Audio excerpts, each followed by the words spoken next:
तो रीजनिंग है, न्यूमेरिकल है, इंग्लिश एबिलिटी है, न्यूमेरिकल एबिलिटी इंग्लिश सेक्शन है। अब आपको इसमें कितना कितना करना है ये बात ध्यान रखिएगा। जैसे रीजनिंग की अगर हम बात करें, यहाँ पे कोशिश कीजिए कि आप 30 प्लस करके आइए। न्यूमेरिकल एबिलिटी में अगर हम बात करें तो न्यूमेरिकल एबिलिटी में कोशिश कीजिए 25 प्लस कम से कम कीजिए, ठीक है। ये 25 प्लस यहाँ से कीजिए, और इंग्लिश में कोशिश कीजिए आप यहाँ पे 20 प्लस कीजिए। ये कम से कम अटेम्प्ट रहेगा, ठीक है। कम से कम अटेम्प्ट भी करते हैं तो आप 75 लाते हैं, और यहाँ पे 100% एक्यूरेसी रहती है। 100% एक्यूरेसी रहती है। एक आध दो क्वेश्चन अगर गलत होता है मान लिया, तो यहाँ से आपका आफ्टर नॉर्मलाइजेशन, ठीक है, नॉर्मलाइजेशन से आपका नॉर्मलाइजेशन से इस बार, खासकर इस बार नॉर्मलाइजेशन से बिल्कुल अगर 75 प्लस आप कर रहे हैं, 100% एक्यूरेसी बिल्कुल आपका होगा, क्योंकि इस बार वैकेंसी ज़्यादा है, ठीक है।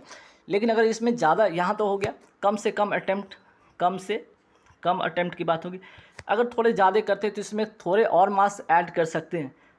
ज़्यादा से ज़्यादा अगर बात करें, थोड़ा ज़्यादा से ज़्यादा ऐड करते हैं तो इसमें आप हर सेक्शन में 2 से 3 मार्क्स और भी ऐड कर लेते हैं, तो आपके लिए एक बेनिफिट होगा। यहाँ पे एक आपका बेनिफिट ये होगा कि आपका 100% सिक्योर हो जाइएगा।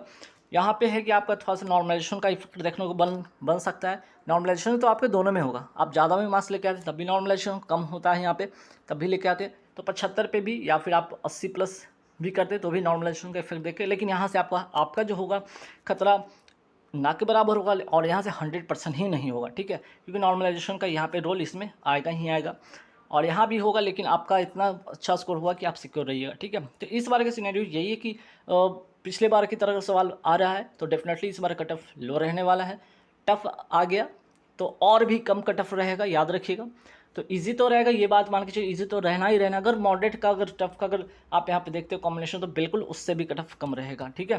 तो चलिए, यहाँ पे एक इंपॉर्टेंट बात भी होता है कि sectional cut off. Sectional cut off में एक बात नोटिस कीजिएगा, सेक्शनल कट ऑफ में रीजनिंग होता है, न्यूमेरिकल एबिलिटी होता है, इसका जो मार्क्स होता है कम से कम 15 इंग्लिश रीजनिंग में लाना होता है, न्यूमेरिकल एबिलिटी में कम से कम 12, और इंग्लिश में कम से कम 7 लाना होता है। सपोज कीजिए यहाँ पे रीजनिंग में आपका जो होता है 35 मार्क्स है, तो आपको कम से कम 15 लेकर आना है। न्यूमेरिकल एबिलिटी जो होता है आपका 35 क्वेश्चन होता है, जिसमें कि आपको कट ऑफ जो क्लियर होता है सेक्शनल कट ऑफ ये 12 कम से कम लाना होता है, और जो आपका इंग्लिश होता है वो 30 में कम से कम 7 लाना होता है, ठीक है। जनरल ओबीसी डब्ल्यूएस वाले कैटेगरी, उससे एससी एसटी वाले के लिए और भी कट ऑफ कम हो जाता है ये सेक्शनल कट ऑफ, ठीक है। तो यहाँ पे ये इंपॉर्टेंट इसलिए रोल प्ले होता है कि यहाँ पे देखिए, अगर यहाँ पे आप सेक्शनल कट ऑफ आप पूरा क्लियर करने का क्या रीज़न होता है। सपोज कीजिए आपने रीजनिंग में, यहाँ पे रीजनिंग में जो आपका 35 क्वेश्चन आ रहा है, और आपने 35 में अगर सपोज कीजिए आपने लिया 33 नंबर, न्यूमेरिकल एबिलिटी आपका 35 क्वेश्चन में आपने लिया जाकर 32 नंबर, तो ये कितने हो जाते हैं 65, ठीक है। और इंग्लिश में आपने लिया 6 मार्क्स, मात्र 6 मार्क्स, तो ये कितना हो गया आपका 71। अब आप सपोज कीजिए 71 आपका आ गया, और नॉर्मलाइजेशन में आपका मार्क्स अगर बढ़कर, सपोज कीजिए कि नॉर्मलाइजेशन में आपका 75 हो सकता था, यहाँ पे 77 हो सकता था। कब हो सकता था, हालांकि ये 71 काफ़ी अच्छा मार्क्स था। अगर सपोज कीजिए किसी, इतना छोड़िए, ये तो नॉर्मलाइजेशन हटा भी दीजिए आप, सपोज कीजिए यहाँ पे 71 है, और आपका कोई भी स्टेट में आपका 71 कट ऑफ गया, आपका कट ऑफ जो गया वो कितना गया 71 गया, तो 71 गया, तो आप क्या होगा यहाँ से फेल हो जाएंगे। क्यों? क्योंकि आपने जो है सेक्शनल कट ऑफ जो 6 मार्क्स लाए, जबकि लाना था 7 मार्क्स, आपने नहीं लाया। आपका कट ऑफ तो ठीक है क्लियर है यहाँ पे, लेकिन आपका 1 मार्क्स की वजह से आपका प्री क्लियर नहीं हो पाएगा। जैसे सेक्शनल कट ऑफ भी इंपॉर्टेंट होता है, खासकर IBPS क्लर्क की बात करें तो। अब यहाँ पे देख लीजिए प्रीवियस ईयर का कुछ कट ऑफ है, यहाँ पे नोट कर लीजिएगा। जैसे कि general category OBC WS SC ST, ठीक है। तो बिहार में देखिए 78 गया था, 79.25 जनरल कैटेगरी का 85.50 आउट ऑफ 100 में, ठीक है। और ये रॉ मार्क्स है, ये रॉ मार्क्स नहीं है, याद रखिएगा, ये रॉ मार्क्स नहीं है, नॉर्मलाइजेशन मार्क्स है। फिर से मैं बता दूँ, नॉर्मलाइजेशन ये मार्क्स है, ठीक है, नॉर्मलाइजेशन ये मार्क्स है, ठीक। तो इस बात में क्या है, रॉ मार्क्स में क्या है, सपोज कीजिए कि यहाँ पे किनका अगर आया होगा 70 मार्क्स 100 में, इनका नॉर्मलाइजेशन में 8 ऐड हो गया, 78 हो गया। चलिए यहाँ से आप जनरल कैटेगरी से आप क्या होते हैं, आप कट ऑफ क्लियर कर पाते हैं, ठीक है। तो बिहार का हो गया ये, उत्तर प्रदेश, वेस्ट बंगाल, तमिलनाडु, गुजरात, मध्य प्रदेश, छत्तीसगढ़, झारखंड। और यहाँ पे देखिएगा जहाँ जहाँ अंडरलाइन किया हुआ डाटा है, ठीक है, ये अंडरलाइन किया हुआ है, ये एक एज्यूम किया हुआ डाटा है, बात मान के चलिएगा। बाकी सारे के सारे जो आपको कट ऑफ दिख रहे हैं वो सारे के सारे क्या है, ऑफिशियल आपके कट ऑफ है, ठीक है। फिर झारखंड के बाद आ जाइए गोवा, देख लीजिए, गोवा में काफ़ी कट ऑफ कम गया था, बहुत ही कट ऑफ कम गया था, याद रखिएगा। महाराष्ट्र में 72, कर्नाटक 75, तेलंगाना 78, हिमाचल प्रदेश 84, हरियाणा 80, जम्मू कश्मीर 85.25। दिल्ली की बात करें, देख लीजिए दिल्ली, असम, उड़ीसा, पंजाब, राजस्थान, उत्तराखंड, त्रिपुरा में क्या कट ऑफ रहा। तो इस प्रकार से था पिछले बार का ये कट ऑफ था, और इस बार का कट ऑफ जो होगा, तो ये कट ऑफ आपका क्या था, आपका ये कट ऑफ आपका वैकेंसी 5545 पर था, ठीक है, 5545 वैकेंसी पर ये कट ऑफ था, ठीक है। इस बार की जो कट ऑफ बनेगा वो क्या बनेगा, देख लीजिएगा यहाँ पे, आउट ऑफ 100 आफ्टर नॉर्मलाइजेशन।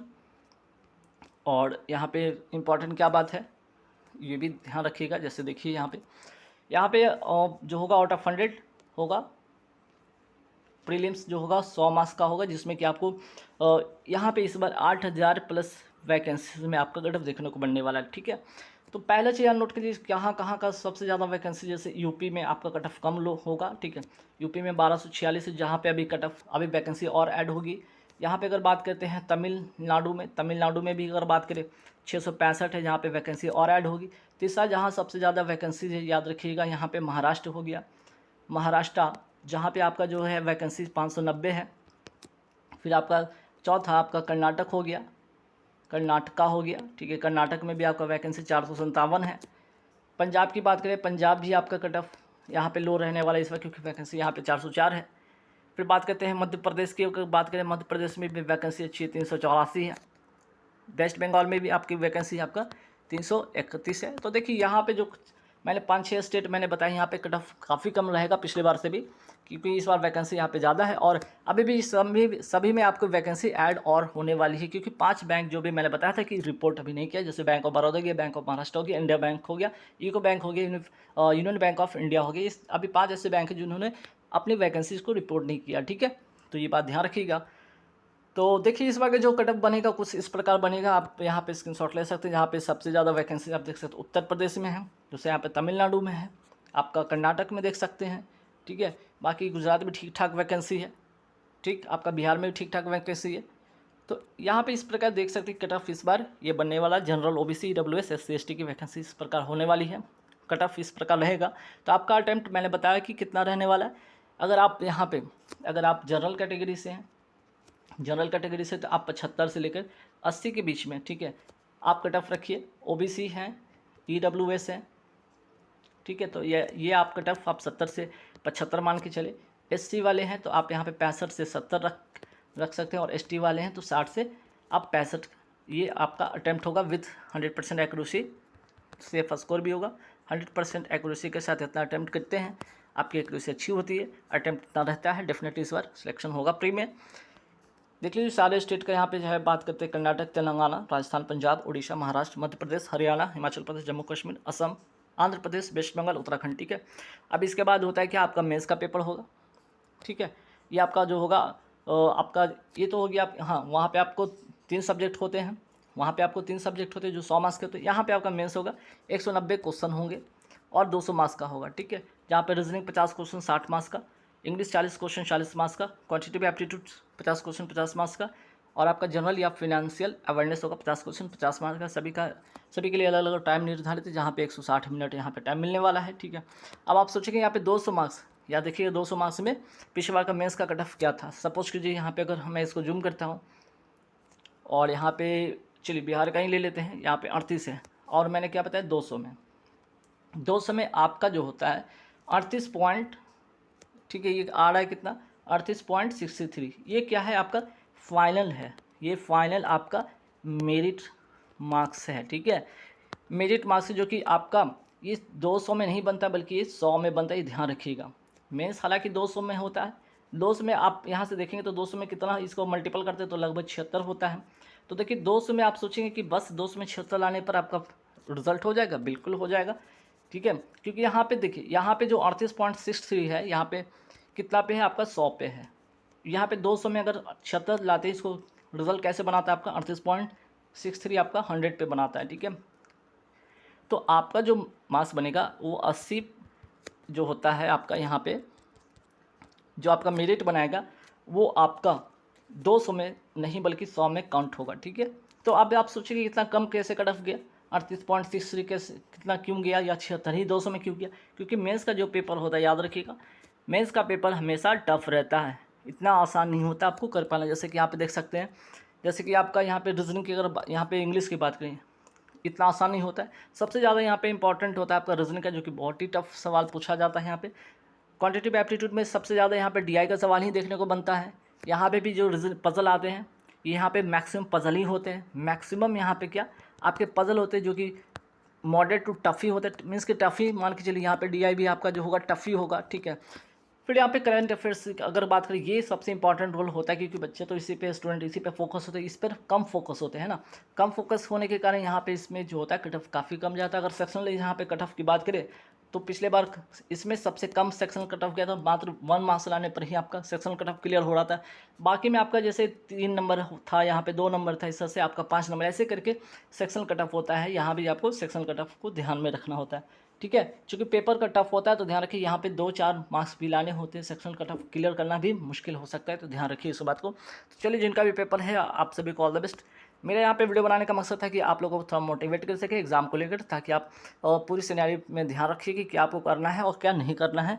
बस आपका अच्छा अटेम्प्ट होना चाहिए, एक्यूरेसी पर ध्यान रखिएगा, सिलेक्शन प्री हो जाएगा। फिर बाकी मेंस पर काफ़ी मेहनत करना होगा। मेंस की भी बात करें, अगर प्री अच्छा अगर हो जाता है तो आप उसी वक्त से आप मेंस की तैयारी करिएगा, क्योंकि प्री की अगर बात करें, प्री और मेंस की अगर बात करें, इसमें गैप काफ़ी कम रहता है। 25 से लेकर 28 दिन का आपको समय मात्र मिलेगा, ठीक है। 25 से लेकर 28 दिन का मात्र गैप मिलता है अगर प्री हो का रिजल्ट आया, ठीक है। प्री रिजल्ट के बाद, याद रखिए, प्री रिजल्ट के बाद मेंस में सिर्फ 25 से 28 दिन का वक्त मिलता है, इसलिए तैयारी शुरू कर दीजिएगा। चलिए, थैंक यू वेरी मच।